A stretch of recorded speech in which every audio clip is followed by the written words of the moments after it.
Hello everyone, welcome back to my channel. আজকে আমি journal series chapter 6 নিয়ে চলে এসেছি। তোমাদের সকলকে অনেক স্বাগত আমার সাথে জুড়ে থাকার জন্য। এবং এই সপ্তাহে এই সপ্তাহে আজকে প্রথমে ভালো ভালোগুলো বলে নিই।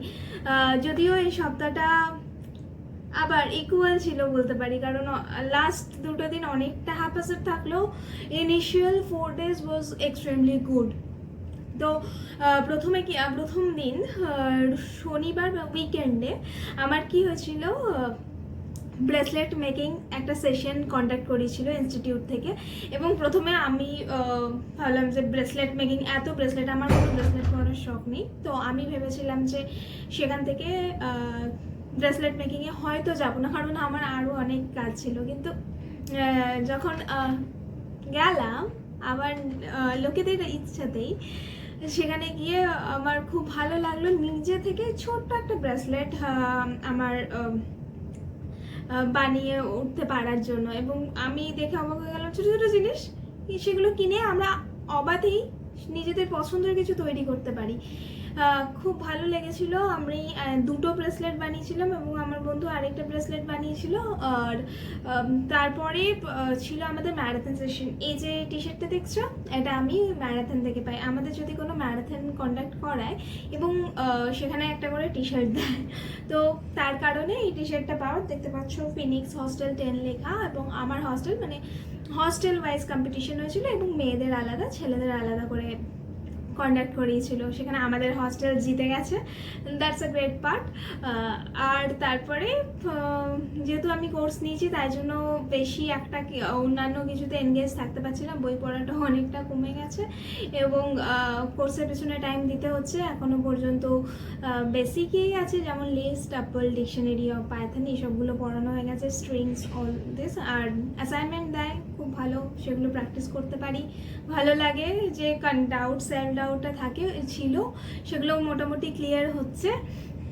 যে না, সেরকম একটা খেয়ে নেওয়ার মতো জিনিস না, চাইলে আমরা সবই পারি। তারপরে একটা কিউটির সাথে এবার পরিচয় হয়েছে। জানো, তোমরা কি জানো কেন কচ্ছপেরা জল থেকে ডাঙায় আসে?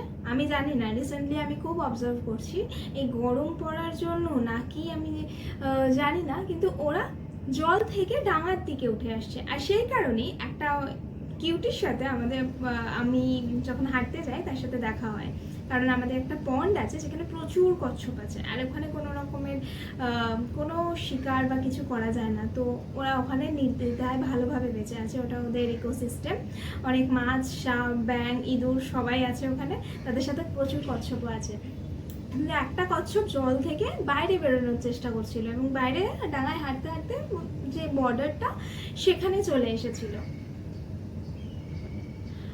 আর সেই কারণে আমি ওর সাথে দেখা হয় এবং আমি ওর কিছু ভিডিও নিই এবং কাছ থেকে যখন দেখি তখন দেখি কচ্ছপেরও লেজ আছে। সেটা আমার কাছে খুব আশ্চর্যজনক ছিল, কারণ কচ্ছপের লেজ আমি কখনো দেখিনি, আর এত কাছ থেকে কচ্ছপও দেখিনি কখনো।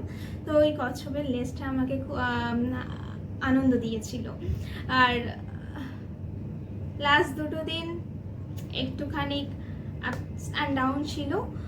ডাউনে যাওয়ার জন্য লাস্ট পার্ট, এই যে জুই একটা এখানে আমি অ্যাটাচ করে দিচ্ছি, আমার একটা বন্ধু, সে আমাকে একটা বুকমার্ক বানিয়ে দিয়েছে।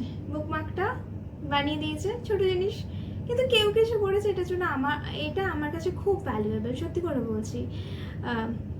যখন এই জগতে শুধু সবাই ভাবছে আমার জন্য লোকে কি করবে, তখন একটু কিছু কেউ করলে আমার খুবই ভালো লাগে। I really appreciate who ever shows some effort.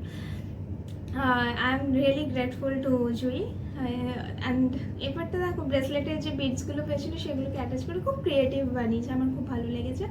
And next আমার এখানে একটা ভাই আছে, সে এখানে এসেই তার সাথে পরিচয় হয়। সে তার বাড়িতে আমাকে নেমন্তন্ন করে, তাদের আতিথেয়তা, তাদের ব্যবহার আমাকে মনোমুগ্ধ করে, মানে এতটা পরিমাণে সরল তারা, খুব খুব ভালো লাগে। তো রান্না করেছিল কাকিমা আমার জন্য, আমি সেটা খুব পরিমাণে এনজয় করি। এবং সে আমাকে এখান থেকে নিয়ে যাওয়া থেকে তারপরে কাছে ধারে একটা বুক স্টোরে যায়, অ্যাকচুয়ালি একটা মল ছিল, সেটা দেখতে যাই। সেখানে গিয়ে দেখি ক্রসওয়ার্ডের বেশ ভালো অফ দিচ্ছে। তো ওখান থেকে, কারণ আমি নেক্সট আগের দিন দুটো বই কিনেছিলাম, তার জন্য সেদিন কিছু বুক কিনিনি।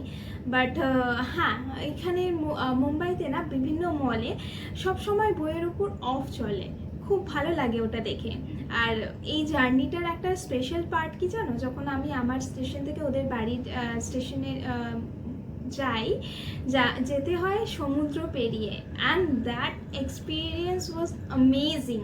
আমি ছোটোবেলায় নদী পেরিয়ে যেতাম আর আমার এত দেখতে ভালো লাগতো, আমি প্রত্যেকবার ক্যামেরা নিয়ে বসে থাকতাম। যখন দামোদর নদীটা ক্রস করে আমাকে কলেজ যেতে হতো, বালি চড়া পড়ে গেছে, তবু যখন ওই সরু একটা স্পেস ছিল আমি ক্যামেরা নিয়ে বসে থাকতাম, অসাধারণ লাগতো। তারপরে দিদির বাড়ি যখন ওড়িশাতে হলো, তখন আমি ক্যামেরা নিয়ে মহানদী ক্রস করতো যখন ট্রেন, আমি রেকর্ড করতাম। আর এবারে তো সমুদ্র দেখে এত ভালো লাগলো, আমি পুরোটা রেকর্ড করেছি।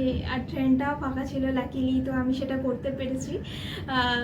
যাওয়ার সময় আসার সময় দুটো সময় রেকর্ড করেছিলাম।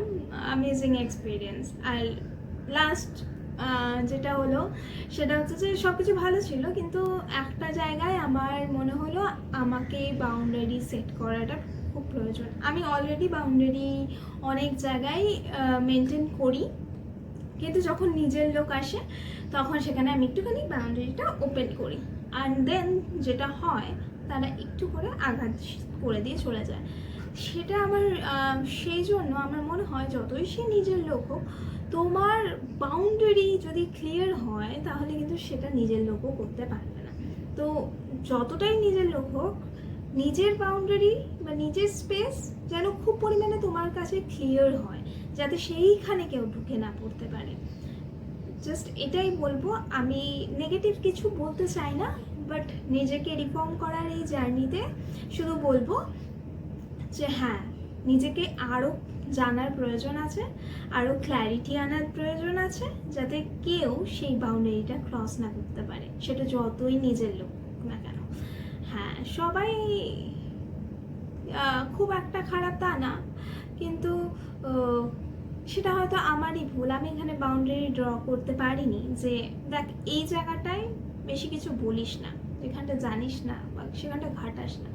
একজন স্বামীজি বলেছিলেন যে তুমি এমন মানুষ হও যাতে তোমাকে কেউ ঘাটাতে না পারে।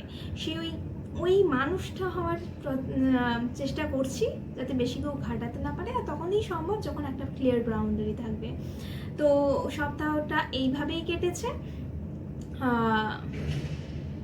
তোমাদের সাথে থাকার জন্য তোমাদের সকলকে অনেক ধন্যবাদ। যদি তোমাদেরকে বোর করে থাকি তাহলে আমাকে জানিও। আর সরি, একটা ইম্পর্টেন্ট পার্ট এই স্টোরিতে আমি অ্যাড করতে ভুলে গেছি। এই জার্নিতে যখন আমি আমাদের স্টেশন থেকে আমার ডেস্টিনেশনে যাচ্ছিলাম, প্রচণ্ড ভিড় ছিল। তো আসার সময় আমি ফার্স্ট ক্লাস করি। মুম্বাইয়ের ফার্স্ট ক্লাস কি হয় জানো? ফার্স্ট ক্লাস থাকে আর অর্ডিনারি বা সেকেন্ড ক্লাস থাকে। ওই যে ফার্স্ট ক্লাস ছেলেদের জন্যও থাকে, আবার বা জেনারেলদের জন্যও থাকে, আবার লেডিসদের জন্যও থাকে। লেডিসদের ফার্স্ট ক্লাস যে আলাদা হয় সেটা আমি জানতাম না। একটা লম্বা সেট থাকে আর সামনে দুটো ছোট ছোট মানে তিনটে করে বসার জায়গা থাকে। তো ছোট্ট কম্পার্টমেন্ট, বাট স্টিল লেডিসদের জন্য যে ফার্স্ট ক্লাস থাকে সেটা জেনে আমার ভালো লাগলো যে হ্যাঁ, ফার্স্ট ক্লাসটা কেটে এমন নয় যে আমাকে ফাইনালি নর্মাল লেডিসে চাপতে হলো, যেখানে সিট গ্যারেন্টি নয়, স্টিল কিছু একটা অন্যরকম ভেবেছে। খুব ভালো লাগে, কারণ সত্যি করে মুম্বাই লোকাল এত পরিমাণে ভিড় থাকে, সেখানে হয়তো কিছু একটা স্টেপ নিতেই হয়েছে সরকারকে, বাট দ্যাটস গুড। যদিও ফার্স্ট ক্লাসের টিকিট বেশি থাকে, কি করা যাবে, এটা মুম্বাই। থ্যাংক ইউ পুরো সেশনটা দেখার জন্য। অনেক ধন্যবাদ তোমাদের। আমি জানি না তোমরা 4-5 জন কারা কারা দেখছো, but I am really grateful. ওই যে বললাম, এত কিছুর মাঝে যদি তোমাদের একটু সময় থাকে আমার কথা শোনার জন্য, আমি তার জন্য গ্রেটফুল। হয়তো গিফট দিতে হবে না, হয়তো কিছু করতে হবে না, কিন্তু থ্যাংক ইউ।